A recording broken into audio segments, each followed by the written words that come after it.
قرآن پاک پتھر دلوں کو موم کرتا ہے، ٹوٹے دلوں کو جوڑتا ہے اور بیمار دل کی شفا ہے۔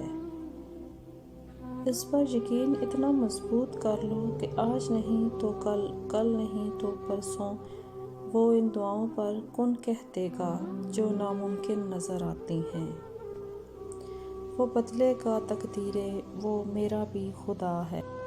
کسی کی بیٹی کو جب اپنے گھر لے آئے تو یاد رکھیں کہ شادی کر کے ہی لائے ہیں، خرید کر نہیں کہ جیسا مرضی سلوک کیا جائے وہ آپ کے اچھے سلوک اور عزت کی حقدار ہوتی ہے۔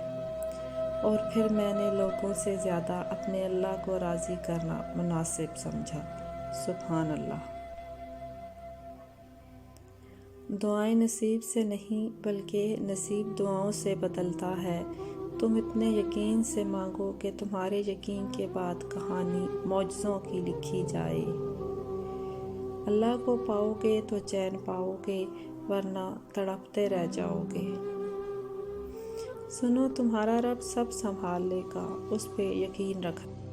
اللہ آزماتا ہے اپنے پسندیدہ بندے کو اس چیز سے جو اس سے بہت پیاری ہوتی ہے، تاکہ اس چیز کی طلب انسان کو اپنے رب سے ملوا دے اور وہ اسی سے امید رکھے۔ کچھ رشتے اللہ تعالیٰ خود ختم کرواتا ہے تاکہ ہماری زندگی خراب نہ ہو سکے۔ بے شک وہ جو کرتا ہے بہتر کرتا ہے۔ تہجد کی خاموشی میں بہنے والے تمہارے آنسو اللہ کو راضی کر لیتے ہیں۔ میرا اللہ تو سمندروں کا مالک ہے، لیکن پیار وہ ہمارے ایک آنسو سے کرتا ہے۔ ماشاءاللہ، جزاک اللہ۔ نبی اکرم صلی اللہ علیہ وآلہ وسلم نے فرمایا، رب کی رضا والد کی رضا میں ہے اور رب کی ناراضگی والد کی ناراضگی میں ہے۔ انسان گناہ کرنے کی وجہ سے جہنم میں نہیں جاتا، بلکہ گناہ پر مطمئن رہنے اور توبہ نہ کرنے کی وجہ سے جہنم میں جاتا ہے۔ دعا اور تڑپ مقدر بدل دیتی ہے۔